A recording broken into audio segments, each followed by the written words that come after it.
ताबड़तोड़ revision series के भाग नंबर 3 और विज्ञान के अध्याय नंबर 3 के अंदर आप सभी का स्वागत है।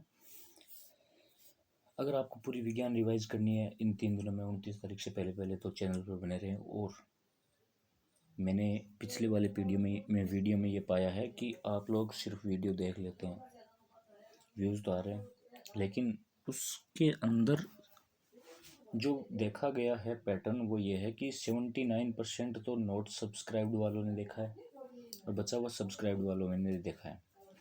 तो अगर आप वीडियो देखते हो, आपको पसंद आता है तो सब्सक्राइब कर दीजिए, आपके फ़ायदा है। यहाँ पे कोई ऐसे वल्गर कंटेंट तो है नहीं, पढ़ाई से संबंधित ही कंटेंट है, तो आपके काम आने वाली चीज़ें हैं, ज़िंदगी भर काम आएगी, तो सब्सक्राइब ज़रूर करें। तब शुरू करते हैं धातु एवं अधातु।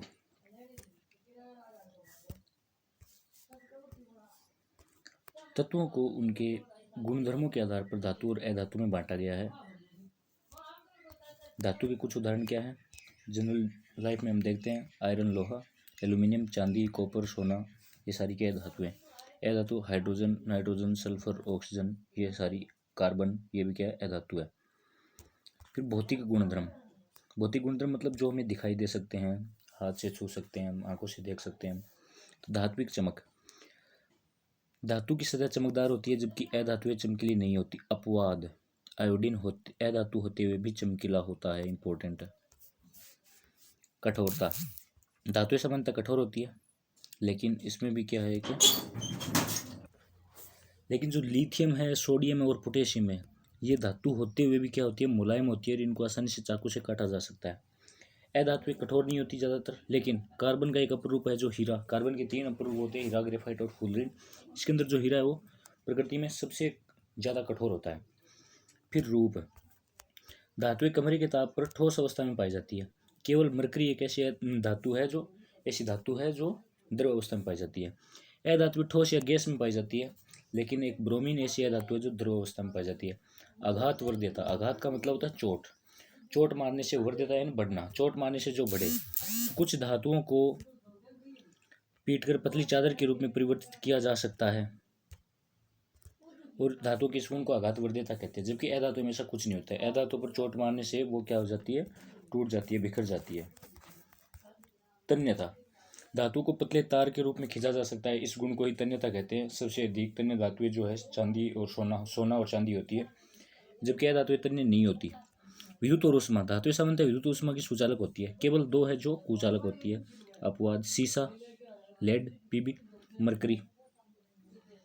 सामान्यतः अधातु विद्युत और ऊष्मा की कुचालक होती है, लेकिन जो ग्रेफाइट होती है, कार्बन का दूसरा अपरूप, वो क्या होती है, धातु की विद्युत धारा की सुचालक होती है। फिर है घनत्व। घनत्व क्या होता है, द्रव्यमान बटे आयतन, इसको कहते हैं घनत्व। ये धातुओं का ज़्यादा होगा और अधातुओं का कम होगा। लेकिन सोडियम और जो पोटेशियम है, इनका घनत्व और गलनांक भी कम होता है, क्योंकि जो चीज़ आसानी से चाकू से कट जाए उसका घनत्व क्या होगा। लोहे को आप चाकू से काट सकते हो क्या, नहीं काट सकते, उसका घनत्व ज़्यादा है। ध्वनि की यानी ध्वनि उत्पन्न करेगी नहीं करे। धातुएं किसी कठोर सतह से टकराती है तो ध्वनि उत्पन्न करती है, जबकि अधातुएं नहीं करती। ऑक्साइड, अधिकतर धातुओं के जो ऑक्साइड है वो क्षारीय प्रकृति के बनते हैं, जबकि अधातु के अम्लीय प्रकृति के बनते हैं। फिर धातुओं के रासायनिक गुणधर्म, वायु के साथ अभिक्रिया यानी ऑक्सीजन के साथ अभिक्रिया। धातु अगर ऑक्सीजन के साथ अभिक्रिया करती है तो धातु ऑक्साइड बनाती है। जैसे कॉपर की ऑक्सीजन के साथ अभिक्रिया करवाने पर कॉपर ऑक्साइड, एल्यूमिनियम की एल्यूमिनियम ऑक्साइड, मैग्नीशियम की मैग्नीशियम ऑक्साइड। धातुएं हैं जो ऑक्सीजन से अलग अलग तरह से अभिक्रिया करती है। सोडियम और पोटेशियम तो अचानक ही आग पकड़ लेती है अगर ये इनको सीधा ऑक्सीजन में ले जाया जाए, तो इसे रोकने के लिए इनको केरोसिन तेल में डुबोकर रखा जाता है। जबकि मैग्नीशियम, एल्यूमिनियम, जिंक और लेड ये धीरे धीरे अभिक्रिया करती है और इनके ऊपर ऑक्साइड की परत चढ़ जाती है। आयरन को गर्म करने पर यह जलता तो नहीं है, लेकिन जब जलती हुई ज्वाला के अंदर हम लोहे के चूर्ण डालते हैं तो वो तेजी से जलने लग जाते हैं।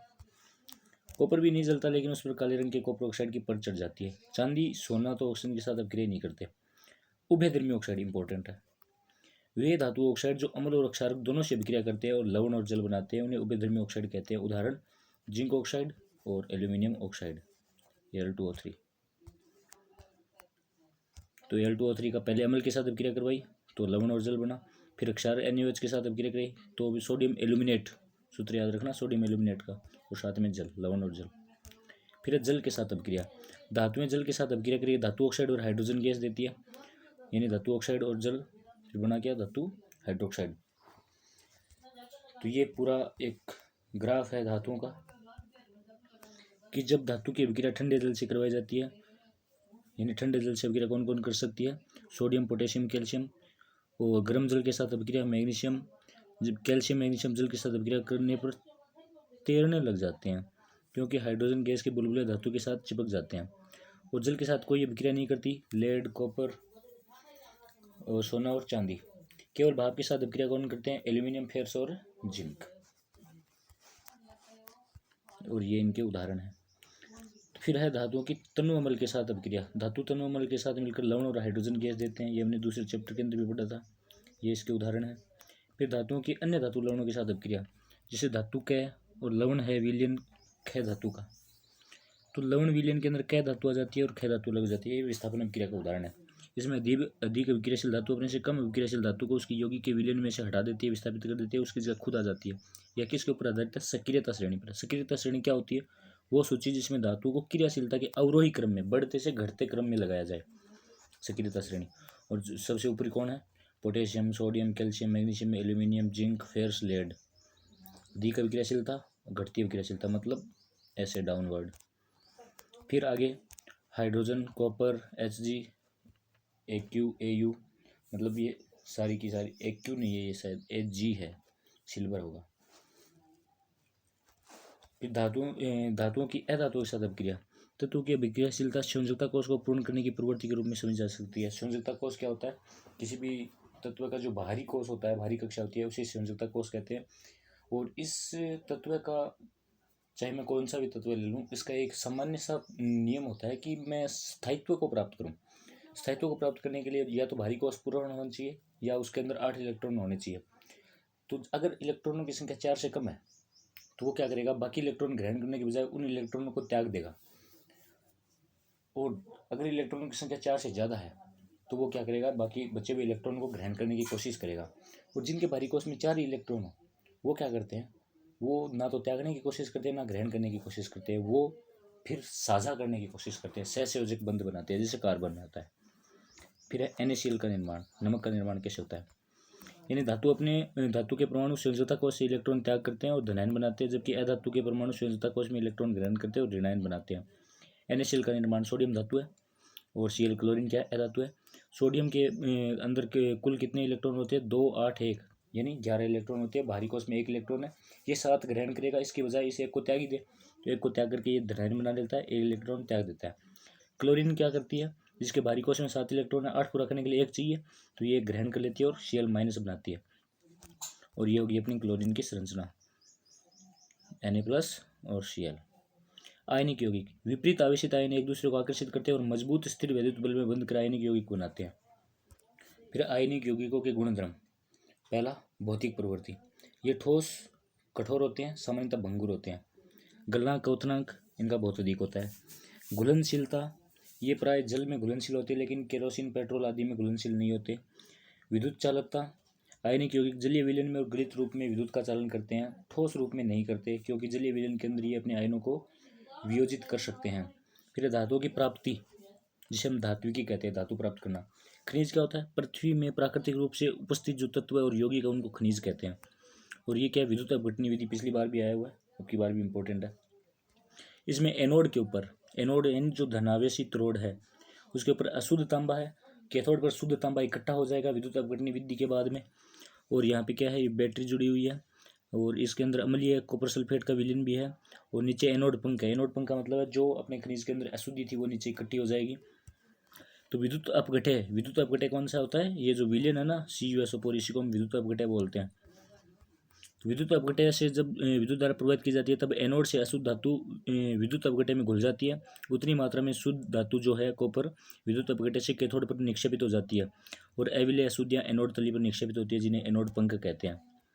फिर संक्षारण, धातु अपने आसपास अम्ल, आर्द्रता, वायु के आदि के संपर्क में संक्षारण हो जाती है। सिल्वर क्या करती है, सिल्वर सल्फाइड बनाती है, रंग काला। कॉपर क्या करती है, हरे रंग का। और जो लोहा है भूरे रंग का, जिसे जंग कहते हैं। संक्षारण से सुरक्षा कैसे करेंगे, लोहे को जंग से बचाया जा सकता है पेंट करके, तेल लगाकर, ग्रीस कराकर, एसिड लेपन करके, क्रोमियम लेपन द्वारा, एनोडीकरण द्वारा या मिश्र धातु द्वारा। यसद लेपन क्या होता है? लोहे और इस्पात को जंग से बचाने के लिए उनके ऊपर जिंक या जस्ते की पतली परत चढ़ाई जाती है, जिसे ही यसद लेपन कहते हैं। अब है धातुओं का निष्कर्षण।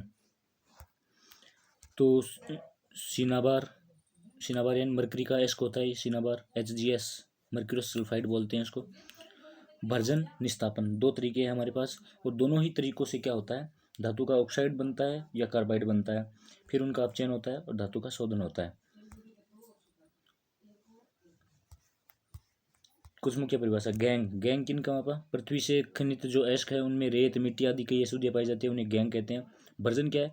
सल्फाइड एस्क को वायु की उपस्थिति में अधिक ताप पर गर्म करने में ऑक्साइड में बदल जाता है, इसको भर्जन कहते हैं।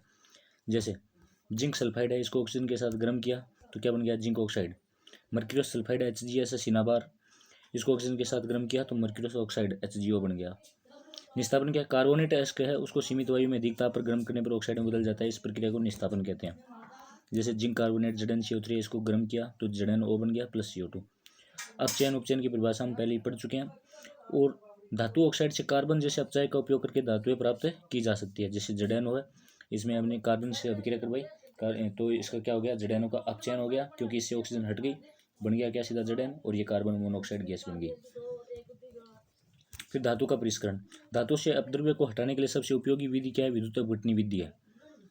एस क्या होते हैं? वे खनिज जिनसे धातु अधिक मात्रा में पाई जाती है और उनसे धातु को निकालना हमारे लिए लाभकारी होता है। सक्रियता श्रेणी हम पढ़ ही चुके हैं। इसमें ये सबसे अधिक ऊपर जो तत्व है 5 सबसे अधिक है, बीच वाले 5 मध्यम है, और नीचे वाले जो है बहुत ही कम अभिक्रियाशील है। धातु के निष्कर्षण के लिए हमें क्या करना पड़ेगा? पहले एस्को का समृद्धीकरण करना पड़ेगा। तो धातु का निष्कर्षण के लिए चरण पहला क्या है? एस्को का समृद्धीकरण। मतलब जो एस्क है उनको क्या करेंगे? हम इकट्ठा करेंगे, उनको पीसेंगे, एकदम बारीक चूर्ण बनाएंगे, फिर उनका निष्कर्षण करेंगे विधि के हिसाब से, कौन सी अधिक अभिक्रियाशील है, मध्यम है, उनके हिसाब से अलग अलग, फिर उनको परिष्करण करेंगे, उनको शुद्ध करेंगे। तो ये टेबल आपको बहुत ही इंपॉर्टेंट है, बहुत ही ज़्यादा गहन तरीके से रट लेनी, याद कर लेनी। सबसे पहला होगा एस्क। एस्क का क्या होगा? सांद्रण, कंसंट्रेशन कहते हैं इसे हम। इसमें क्या होता है? बारीक चूर्ण के रूप में पिसा जाता है। फिर देखते हैं कि उच्च अभिक्रियाशील है, मध्यम अभिक्रियाशील है, निम्न अभिक्रियाशील है। अगर उच्च अभिक्रियाशील है तो सीधा हम क्या करेंगे? विद्युत अपघटनी विधि अपनाएंगे। अगर मध्यम अभिक्रियाशील है तो इसके लिए हम दो अपना सकते हैं, एक तो क्या है? निस्तापन, और एक भर्जन। सल्फाइड एस्क बनाएंगे या कार्बोनेट एस्क बनाएंगे। निम्न अभिक्रियाशील है तो सिर्फ सल्फाइड एस्क बनाएंगे। तो उदाहरण क्या है? HGS mercury sulphide, zinc sulphide, और कार्बोनेट का जिंक कार्बोनेट। और इसके बाद क्या होगा? निस्तापन और भर्जन के बाद कार्बन की सहायता से या किसी अन्य की सहायता से उसका क्या करेंगे? अपचयन करेंगे। अपचयन करने के बाद हमें शुद्ध धातु मिल जाती है।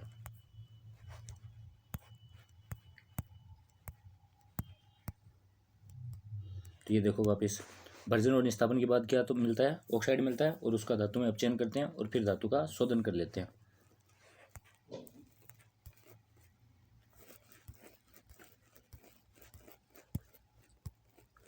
फिर मिश्र धातु या मिश्रातु क्या होती है? मिश्रातु नाम आ जाए या मिश्र धातु नाम आ जाए, बात एक ही है। दो या दो से अधिक धातु या अधातु के समांगी जो मिश्रण को हम क्या कहते हैं? मिश्र धातु कहते हैं।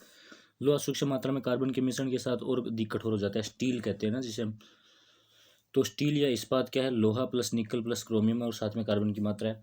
पित्तल किस किस की मिश्र धातु है? पिताजी से याद रहेगा आपको, पिताजी। पी का मतलब पित्तल, ता का मतलब तांबा, और जी का मतलब जिंक। तो यानी पित्तल के साथ कॉपर और जिंक। कॉपर को ही हम क्या कहते हैं? तांबा कहते हैं। फिर कांसे के अंदर क्या है? कॉपर प्लस टिन है।